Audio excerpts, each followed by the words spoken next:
Anyone? Just give me a show of hands. What does A stand for? Stand up.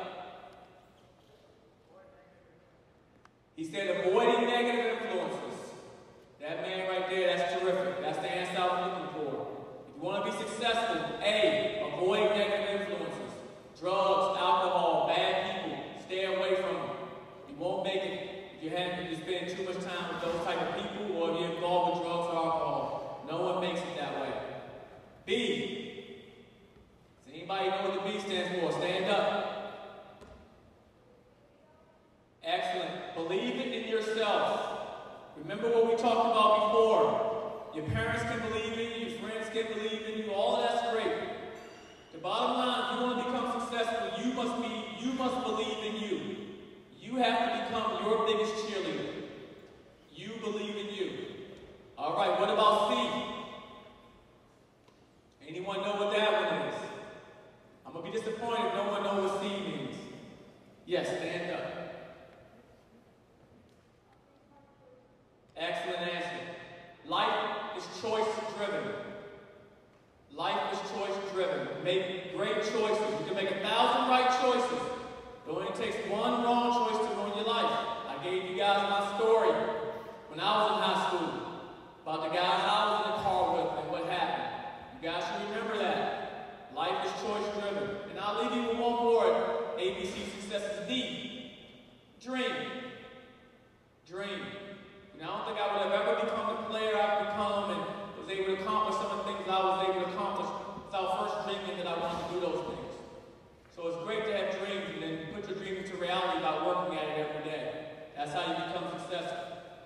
Now, a lot of you guys played a lot of minutes this week and that was good and some teams won a championship and some teams didn't. It's all part of our game. That's why it's such a great game. It's competition. You know, in life, you know, it's always about what do you do with your minutes? What do you do with your minutes? You know, a high school game, you know, you're playing 32 minutes. College, you're playing 40. The NBA, you're playing 48.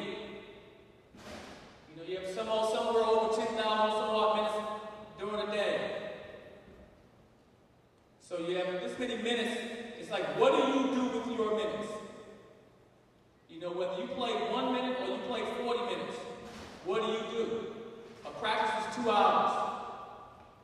So in any of these situations, you always have a chance to basically show who you are out there on the floor. Show who you are out there on the floor. For the coach to see you, for the staff to see you, like we were able to watch a lot of you guys play this week. Every time you're out there, someone's watching. So you put your signature on your work. Did I do a great job? Did I do an okay job? Did I do a horrible job? But every time you step out there, someone's watching you. You're being evaluated. So you always want to go out there and give it your best. You always want to go out there and try to improve. And now that doesn't just apply to basketball. That applies to life. Whether it's in the classroom. You know, why get a B when you can get an A? It's just a matter of how much work you're willing to put in. It's a matter of what price are you willing to pay to become as good as you want to become. This institution here rewards that. This is one of the best universities in the world.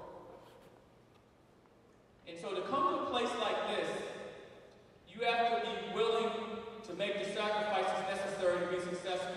And that involves you utilizing your minutes. Making the most of your minutes on the court and making the most of your minutes off the court. And if you do, it can be special. Because having been here now for 5 years, working at this institution, it's been an amazing experience for me and everything that it stands for. And so I want all of you guys to have an opportunity to be at an institution similar to this, or the same institution. But it requires you to understand the value of your minutes and what you do with them. And so we talked about something else when I spoke earlier this week. We talked about setting goals. You guys remember that? Do you guys remember that? Do you guys remember that? All right. I know we're tired, but give me some energy. Since everyone said yes, so I need someone to stand up and tell me, what should you do with your goals? Tell me, what should you do?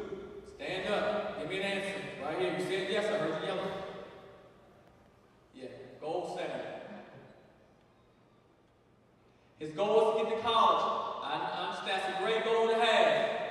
Yes. Stand up. So you can yell so everyone can hear you. That's what I was looking for.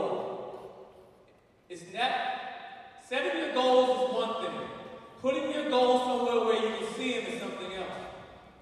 Like you want to place your goals somewhere you can see them every day so that you can keep track of, are you working towards your goal? It's easy for me to say when I'm your age, I want to go to college. Okay, so what do I have to do to get there? Do I have to do really well in school? If I'm an athlete, I have to make sure I'm doing well there and in school too. And so to do that, I need to have some kind of roadmap to show me. So am I getting up enough shots every day? Am I working on my ball handling? Am I reading enough books? What am I doing my summer reading right now, between now and September when school starts, so I'm ahead academically? That's how you determine what you're going to do. And so seeing that every day, did I read X amount of books over the last 2 weeks? If you've seen it every day when you go brush your teeth and wash your face, well, I didn't read any. Then how hard are you really working towards your goal? Or if you said you wanted to get 500 shots up every day, I look at that piece of paper when I'm walking there and go, well, I didn't get my shots up today. You know if you're working towards your goal. So make sure that you set goals, short-term and long-term, goals that you want to have accomplished in the next couple weeks, and goals you want to have in the next month, 6 months, and a year. That's how you set your goals, and that's how you try to chase your dream. You know, the last thing I'm going to leave you guys with is this. I need an honest show of hands. An honest show of hands. How many of you guys thanked your parents for sending you to camp this week? Honest. Put your hands down. So literally, that's maybe half the room. And we have a full camp.